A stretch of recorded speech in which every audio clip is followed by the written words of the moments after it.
to intersect where church meets culture. My name is Josh Desch. I'm the lead pastor at Northeast Presbyterian Church in Columbia, South Carolina. And I am joined, as always, by my wife, Betsy, who has declared herself to be an anti-tech activist. Hey, everybody. Hey, Bets. Yes, anti-tech activist. You are an anti-tech activist. What does that mean? Because here's my sense.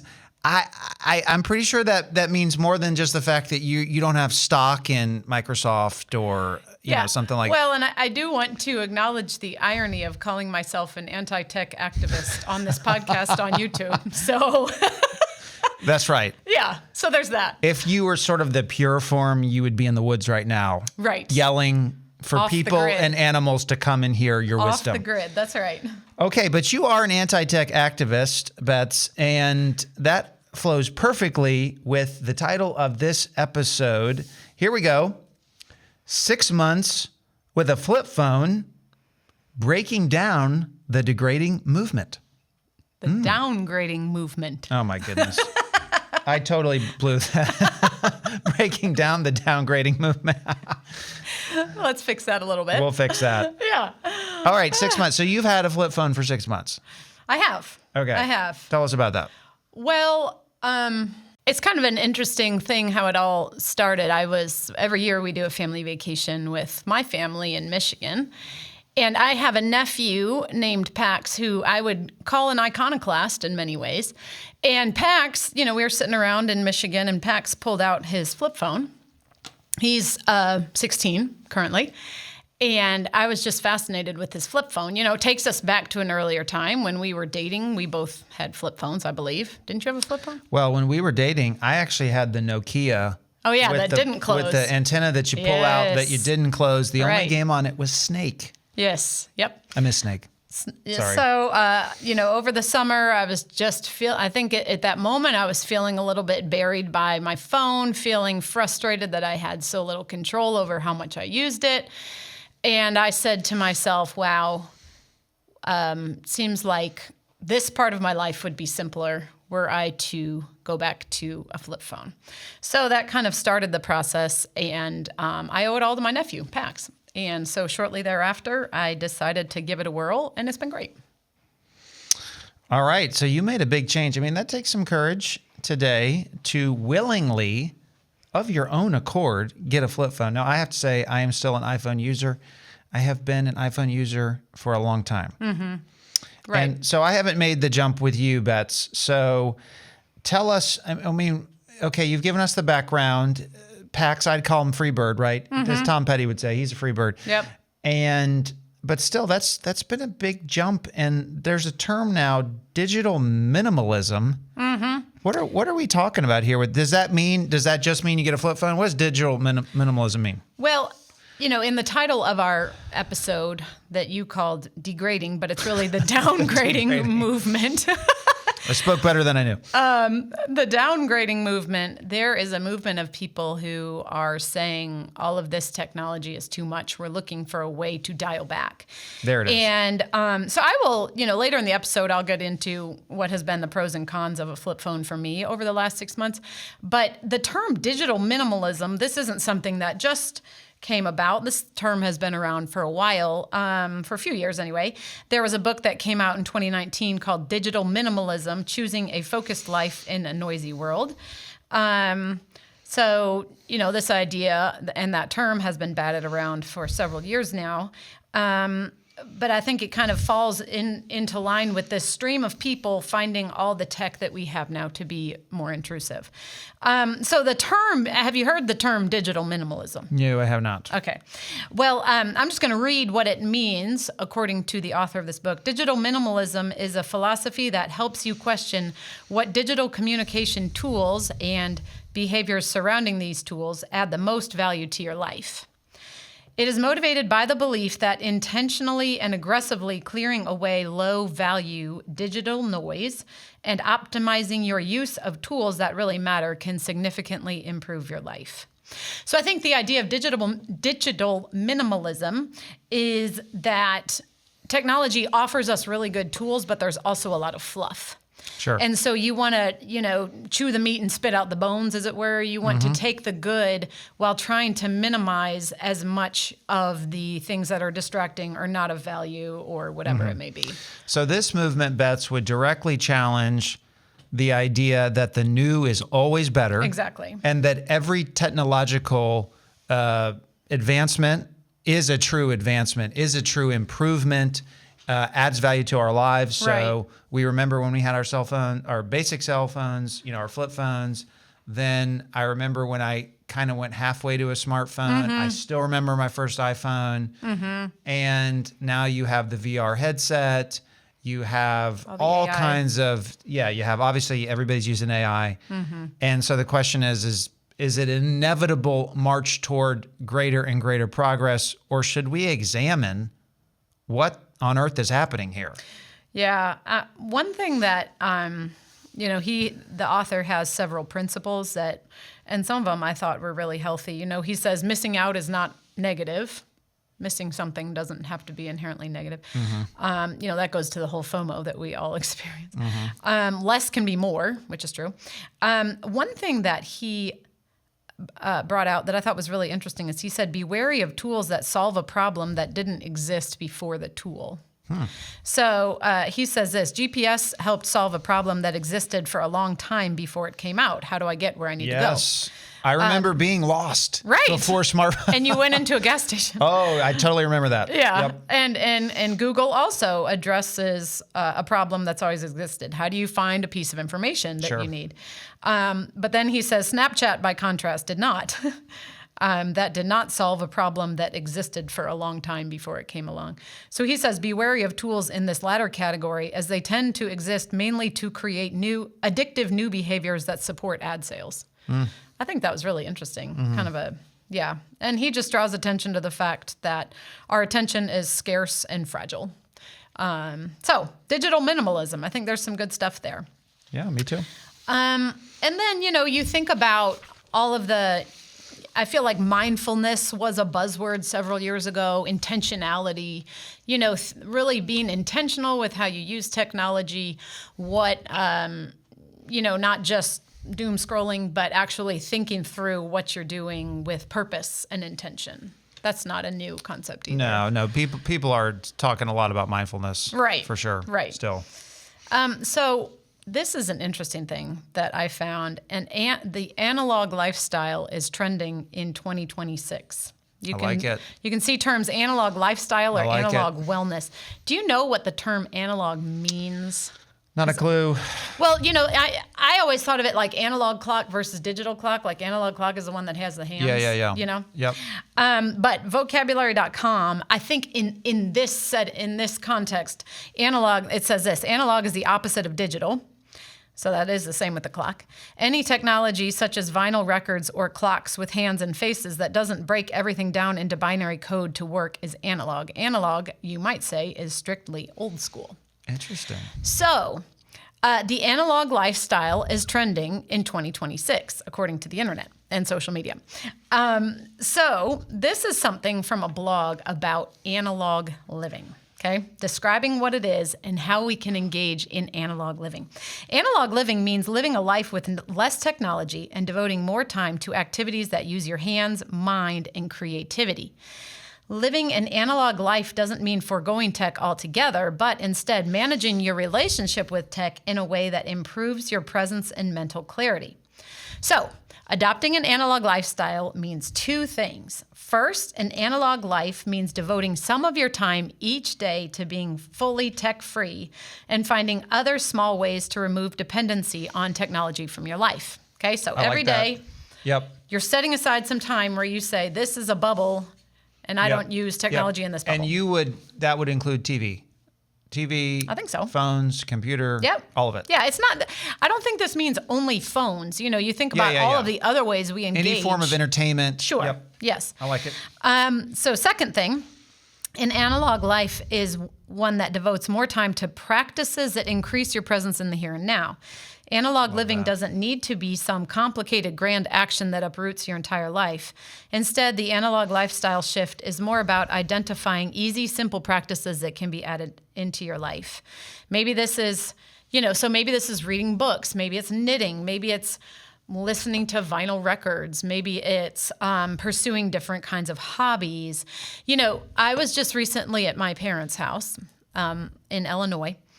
And one thing I did was with my sister one night, I sat and we looked at many, many letters that my dad, particularly my dad, had written to my mom. These were absolutely precious. And that is an analog habit, right? Like we don't do those things. It's so rare to have a handwritten note anymore. But it's something wonderful that lasts too, and you can read it later. It's so much better than a text or an email or something like that. So I think we all just feel that, or we can feel that constant pressure toward productivity or efficiency or multitasking. And the analog lifestyle is questioning that as an ultimate value. Should that be our ultimate value of using all of our time efficiently and multitasking and getting stuff done? And so I think it's really cool. So I'm wondering, Bets, how many of our viewers and listeners, because of course we got people on Spotify, on iTunes, we got people on YouTube. I wonder how many of them are going to say, you know what, I know this is right. I can't disagree with this, but it's just not realistic. Oh, sure. Is she really going to keep her flip phone? Is this sort of like you fasted for a week and you got through it and you feel better and it did some good things for your health, but it's not sustainable. Right. I wonder how much of our audience really is thinking to themselves, is this really sustainable? Are people actually doing this and succeeding in this? Sure. What's your response to that? I think that's a great question, and the more we get integrated with our technology, the more our lives intersect with our technology, the more difficult it is to pull back. And I think that's a real and valid concern.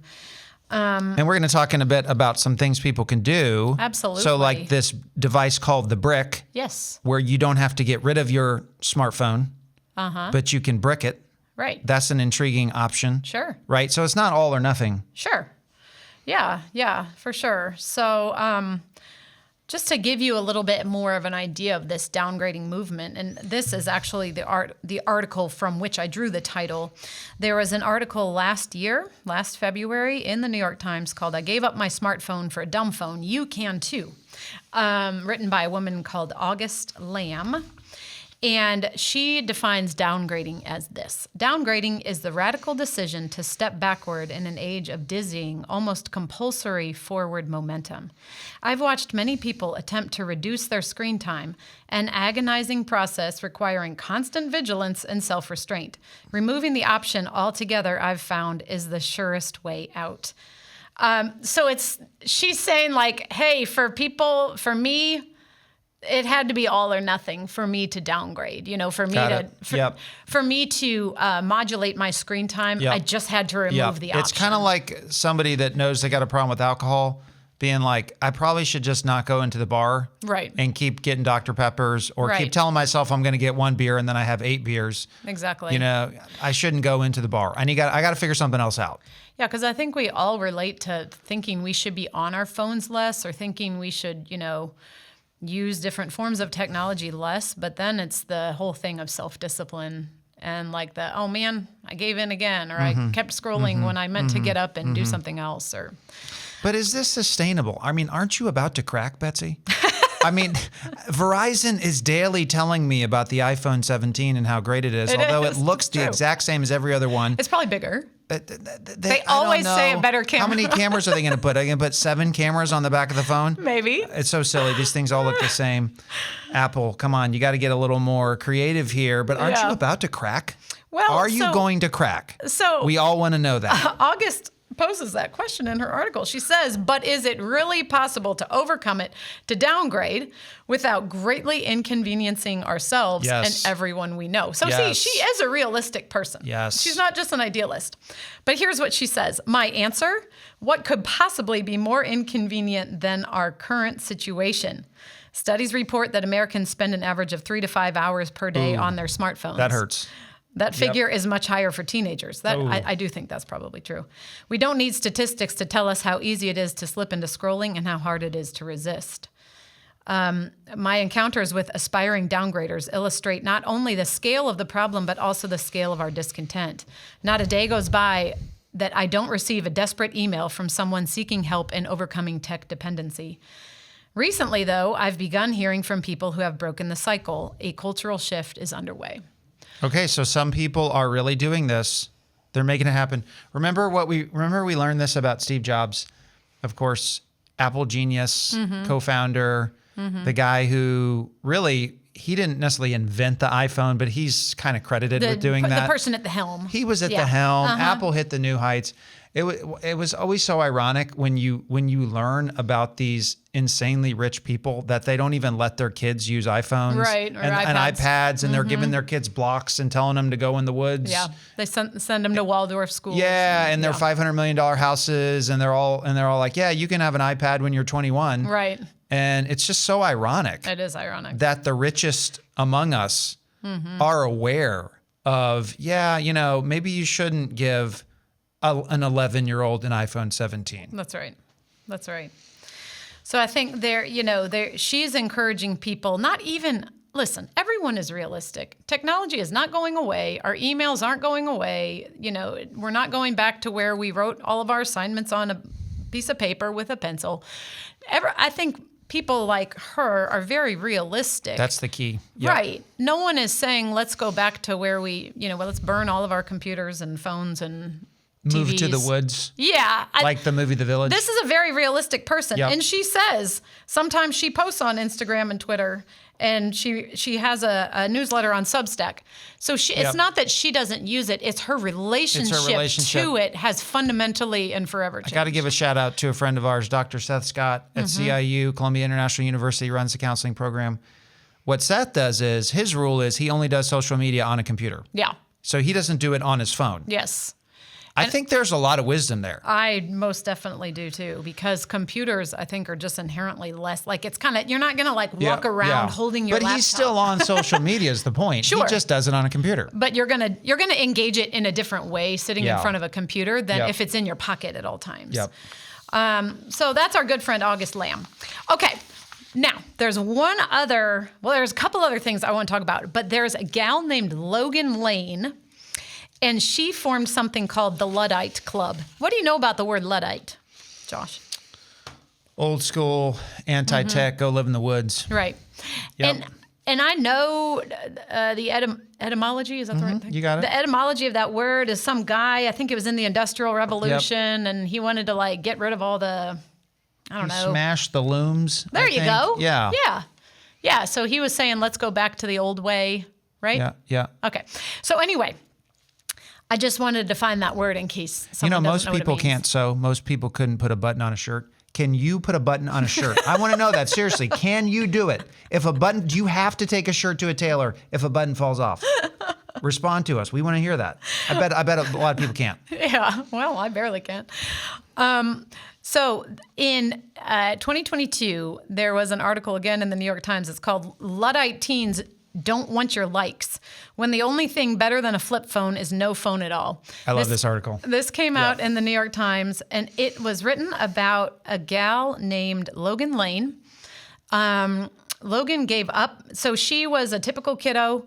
She got a smartphone around age 11 or so and was, engaging with it in all the typical ways on the social media and all those different things. And then I'm not sure exactly. I did listen to a lengthy interview with her, but something changed for her when she turned 15. And it just all became too much for her, and she wanted to get rid of her iPhone. I think she just kind of saw things in a different light. She was probably depressed and anxious. She probably was, yeah. Right? That's usually the deal. And so at 15, she got fed up with it.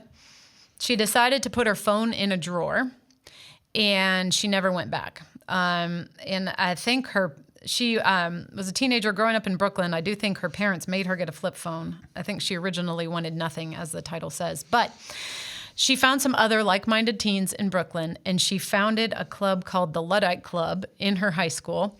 And so what they would do is they would meet each week for in-person experiences. They rejected social media, rejected phone use, and they started advocating for conscious use of technology. And, as I said, the New York Times interviewed her in 2023 And that interview is called "The Teenager Leading the Smartphone Liberation Movement," which I think is hilarious. And so in 2023, I listened to this interview with her, and she acknowledged, there are challenges by opting out. She said she could feel lonely. She could be left out of different things that you know because you're on a phone, or maybe, you're not included in certain things. But she was sticking with it. Well, so then last year in 2025, the New York Times went back to this same group and wrote another article, and it says, "Now in college, Luddite teens still don't want your likes." 3 years after strong. 3 years after starting a club meant to fight social media's grip on young people, many original members are holding firm and gaining new converts. So that article talks about how these kids have moved into colleges. They're hanging in there. Yeah, and they're forming Luddite clubs in different colleges, which I think is fascinating. So they have a website now. It's called theludditeclub.org. It is the most pixelated website. It's hilarious. But on that website is info about all the local chapters, and she is officially turning the Luddite Club into a nonprofit organization. How about that? So I've got to read a quote from the article in the Times, "Luddite Teens Don't Want Your Likes." Mm-hmm. This quote is from a gal named Lola. She says, and I quote, "When I got my flip phone, things instantly changed. I started using my brain. It made me observe myself as a person. I've been trying to write a book too. It's like 12 pages now." I just thought the honesty of Lola to realize in a way that she's experiencing life now without a smartphone. Yeah. I'm also super curious with our audience. For everybody who can remember life before you had a smartphone, do you feel less creative? I really think that's interesting. Have we gotten less creative since technology has gone crazy? And there's an interesting debate. This is a different debate about music, about how the music industry is really stagnant and everything is just a replica of something else. Interesting. And it's also interesting to think Springsteen and U2 and all these people that are like 80 now, they're still touring. And the argument is that some of this is because there's a lack of creativity in music now, but also the argument is across the arts. Yeah. That across the arts, there's less creativity than there has been. That's interesting. I don't know if it's true or not, but. Well, and I think you see in these teens talking about their experience with their phones, you see how for them, the phone usage was completely tied up with social media. And so maybe there are people who say, well, what about using your phone differently if you're not on social media? Sure. And I think that's a fair question. Yep. But for these teens in the Luddite Club, social media was just part and parcel of having a smartphone. So yeah, and I think again, Logan Lane is very realistic in the way that she reckons with having a smartphone, and how not having a smartphone means there are logistical challenges like getting an Uber. Yeah. It is or, hard. Being on dating apps for older people, or, and she sees that maybe in the future it won't be possible. But for now, she can do it. She's very happy. And you could still, so you could still do social media. You could still do so much if you just were on a computer. Right. Right? You just do it on a laptop. It's just not with you at all times. Do you think, I'm putting you on the spot right now, do you think if we check in on you in 18 months, in 2 years, you'll still have this flip phone? I think so. You think so? You think I love it. Maybe you could start a Luddite club here in Columbia for adults? Maybe so. I feel kind of old. Post-college. Yeah, right. I'll join it. Well, one more interesting thing, and then we'll get to some ways we can apply all this. But I do think that young people, and maybe all people, there is a growing interest in unplugging. Sure. One other thing I came across that was fascinating was a Yale professor who took her students' phones for the entirety of a 4-week study abroad writing course in France. Oh, this was so interesting. So they went to France. Yeah. She took their phones for the entirety of the 4-week. They didn't have any kind of internet access at all. I think she communicated with the parents, once a week check-in just to say they were fine. Yep. And she wrote an article called "What Happened When My Yale Students Gave Up Their Phones for 4 Weeks." This came out in December of 2025. So spoiler alert, they loved it. The kids loved it. Is anybody surprised? Yeah, they were much more creative in their, it's a writing course. So you need the juices to be flowing, Yes. you need all the Yes. juices flowing. And they were more productive in their writing. They slept better. They slept longer. They had long dinners that were uninterrupted. She said she sent them out into the French city with a paper map. And they wrote their essays on computers with no Wi-Fi. And So cool. they all had an amazing experience, and that's what she was writing about. But she's advocating for tech-free spaces and times in higher ed and saying, hey, let's be creative about how we can help kids unplug because they love it and they need it. So Here's something I'm really worried about. All right. Boredom. I feel, and our kids love our kids. They're awesome. I think our kids have a hard time being bored. Sure. Right? Yeah. Our kids are not different from any other. I'm worried that we're losing boredom. And that boredom is now seen as having no positive benefits whatsoever. Sure. Whereas boredom, for most of history, I think when people had, first of all, you got to wait till people even had the time to be bored. Right. But exactly. it can be an incredible time to reflect, to think, to pray, to just be present. And I would love to see some PhDs being done on boredom right now. What about a generation that has never been bored? Yeah, that's really interesting. Every moment they've had something to stimulate them, right, entertain them from the moment they wake up to the moment they go to sleep. Yeah. I'm very worried about losing boredom. Yeah. Didn't you tell me the inventor of Mario just like ran around the woods and came up with the guy who invented all the Mario world? All that happened in the woods by himself. He was just That's amazing. creating a world in his own brain. Yeah. So that's really cool. To get back though, we're not all going to do that. We're not telling you to go to the woods by yourself. Although you could. You could, like Into the Wild, Chris McCandless.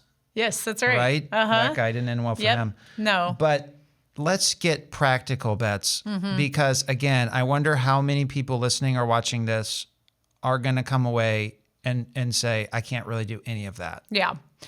Yeah. So, talking about a dumb phone or flip phone, I think there are great things about it. So let's say you don't have the ability to scroll anything, right? Even if you wanted to, there's nothing to scroll because I can check my email on my dumb phone. But there's nothing else. It does have a browser, but it's so terrible you don't want to use it. I think it has forced me to think about the ways I communicate. Like it takes a longer time to text, so either you call or you're more succinct. I don't send like the texts that are this long anymore. And I think I have reclaimed some of my time and attention for other things that maybe I had put aside for several years. It's certainly, on the con side, it's not remotely convenient, right? Like, not at all. if you think about how many devices the iPhone replaces, let's just think about it. GPS, music. I do all our banking on my phone. Yeah, checkbook/ATM. Yep. Your phone. Obviously, to actually talk to people. Your email. Yeah, your computer, your wallet, your camera, your photo album, your timer, what else? Your alarm clock, your flashlight. And we're not even talking about apps. Right. That's just what having the Bojangles app or something right, like that. We're not even talking about that. You're just talking about basic functionality. That's right. There's a ton of other stuff. Your calendar, your gym membership. Your gym. Yeah, it's all right there. And so when you think about not having that thing that does all of these jobs in one, all of a sudden you're like, oh, well, I have to get my GPS unit, the old-fashioned one that we bought again, that you can still buy them, the Garmin. So you have that.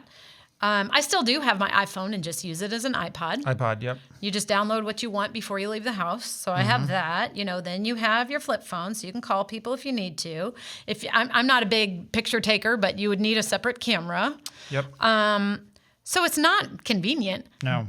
But I do think that it's worth saying, should convenience be our highest priority, right? Like, we have a lot of assumptions around our technology use, I think, that convenience and immediacy are of utmost importance.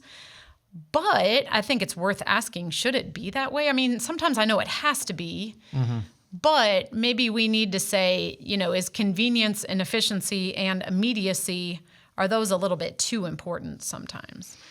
Yeah, I'm very intrigued about, say, 100 years from now, how people will look at this time. Right. With the advent, the introduction of all of this stuff, social media, Sure. having a phone in your pocket, I'm very intrigued by it. Now, Bets, let's say somebody's watching or listening, they don't want to give up their smartphone. Yeah.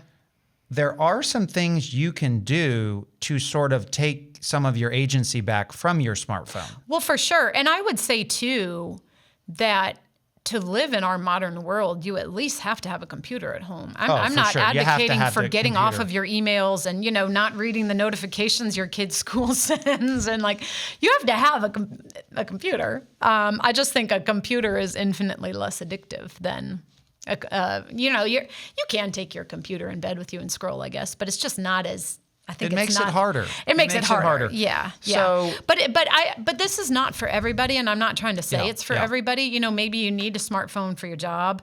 Maybe you don't feel overwhelmed by your tech use. Maybe you feel fine about it. Or maybe you're a parent who really likes seeing where your kid's location online. Or what's that thing called again where you see the location online? Life 360. Life 360. Yeah. Question for the audience. Should we know where our kids are at every second? That's probably I'm asking the question. That's probably a different Do we really want to know that? And then there's practical problems that a flip phone raises, like you can't do a QR code, you can't do two-factor authentication easily. So I'm not here to say everything is fine and dandy if you get rid of your iPhone. And I realize that A, isn't possible for a lot of people, or B, a lot of people wouldn't even want to do that. But like you said, if you are someone who feels overwhelmed, there are ways to cut back. You brought up the brick. Cool device. I should have brought it today to our filming. Little thing this big. It's just a little tiny Put it on your square. fridge. It's literally like a cube. I guess. It is 3D, so it would be a cube. And the idea is you download an app on your smartphone, and then it works with this physical thing it's like a magnet you can put on your fridge, and you have to touch your phone to the brick. And then on the Bricks app, you set the things that you want that device to lock down for you. So let's say you're leaving for work in the morning and you don't want to be able to scroll Instagram and do anything else while you're gone. So it's almost like a key. You would tap your phone to your brick on the way out the door, and you wouldn't be able to unbrick your phone for those specific apps that you've set until you come home. So it's like you have to be physically present with the device to unlock your phone. So I think that's a great option. That can be a real good option. And then, of course, there's always just ways to delete the non-essentials, to delete that which is most problematic for you on your phone.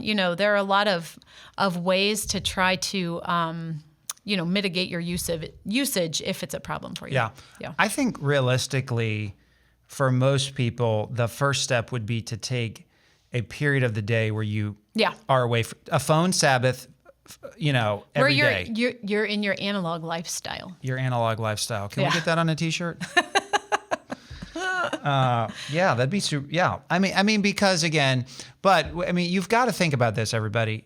If you're not thinking about this, your head's in the sand because we're all addicted. I'm addicted. Right.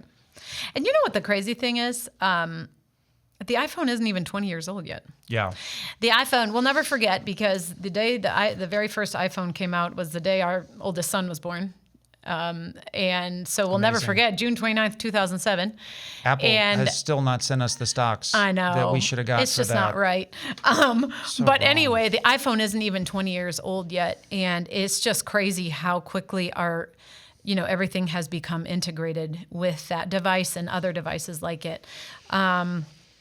So if this is something that is of concern to you, I recommend the flip phone lifestyle. It's been great for me, again, knowing that it's not for everybody. But I will tell you the saddest thing about a flip phone: no emojis. Emojis are amazing. Yeah, That's very sad. or gifts. Did I say it right? Yeah, no memes, right? No gifts, yeah, no that's memes. sad. That's very Betsy, sad. can we come back and check on you in 18 months? Absolutely. You can do like Okay. the New York Times and All right. say, are they still Luddite teens? Yeah, and maybe you're going to come in 18 months and you're going to have like a burlap sack on and I'm going to be like, Betsy's been in the woods. You know, marriage is still great, family's great, but she's got a little place in the woods and, Yeah, you know, you're it going to be could like work. making a fire with the sticks. and Right, everything. right. Hey, in all seriousness, I think it's awesome. I really do. And let's just to end the episode with this, the point of our lives is to love God and to love other people. And especially as Christians, we hope that technology is ultimately helping us in that purpose and not hurting us in that purpose. That's right. Bets, thanks for your work on this episode. Thank you for listening, for watching. Of course, you rate, review, subscribe, all that stuff. It always helps us. And we will see you next time.